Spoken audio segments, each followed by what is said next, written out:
सीमाको विषयमा पनि चिन्ता लिनुभएको थियो।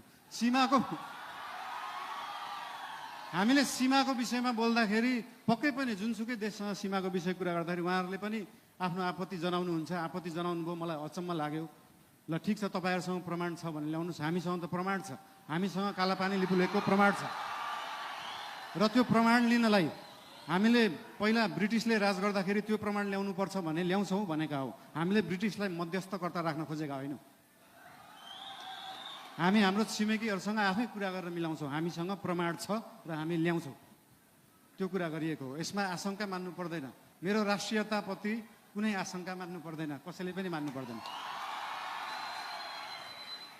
र विशेष गरी पार्टीको कुरा गर्दाखेरि पार्टीको महाधिवेशन चल्दैछ आज, भोलि पर्सि, भोलि चुनाव होला। र पार्टीको महाधिवेशनमा पहिलेदेखि एउटा हाम्रो संस्कार चाहिँ कता कता बिग्रिएको थियो।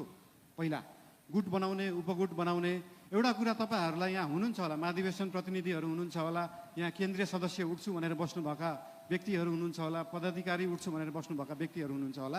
तपाईँहरूलाई एउटा कुरा स्पष्ट के भन्न चाहन्छु भने एउटा राम्रो नेता बन्नलाई, एउटा राम्रो राजनीतिज्ञ बन्नलाई जनताको आस्था, जनताको माया जित्नुपर्छ, कुनै समूहको मायालाई हुँदैन। त्यही भएर समूह बनाउने पछाडि नलाग्नु होला। त्यस्तो बिउ अहिले नै नरोप्नु कि त्यो बिउ भोलि रुख बनेर बिचबाट फाड्नु परोस्। त्यही भएर यस्तो बिउ रोप्ने काम, यस्तो रुख फलाउने कामहरू हामी चाहिँ नगरौँ। हामीले पुरानाहरूबाट यो सिक्नुपर्छ।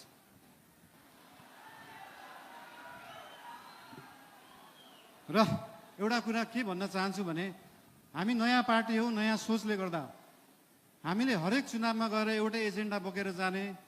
सुशासन ल्याउँछु भनेको छ, सुशासनको लागि एजेन्डा बोकेको छ। सुकुम्बासी समस्या हटाउँछु भनेको छ। हामीले यही कार्यकालमा सुकुम्बासी समस्या समाधान गर्छौँ, यही कार्यकालमा सहकारी समस्या समाधान गर्छौँ।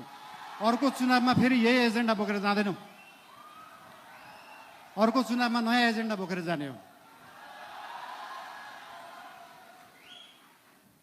र भोलि पर्सि हुने चुनाव भयो अथवा केही भयो, चुनावमा कसैलाई सिसिएम बन्न मन लाग्छ, कसैलाई पदाधिकारी बन्नु भयो, ठिकै छ। बन्नु भएन भने पनि चिन्ता किन लिनु पर्दैन भन्दाखेरि हाम्रो गठबन्धनको सरकार होइन, हाम्रो एकल पार्टी सरकार हो।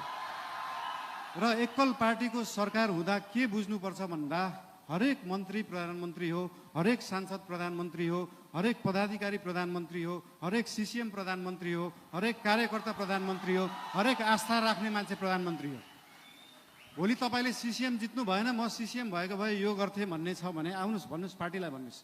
भोलि तपाईँ सांसद हुन सक्नु भएको छैन, म सांसद भएको भए यो काम गर्थेँ भनेर लिएर आउनुहोस्। तपाईँलाई जे गर्न मन लाग्छ यो पार्टीले गर्छ।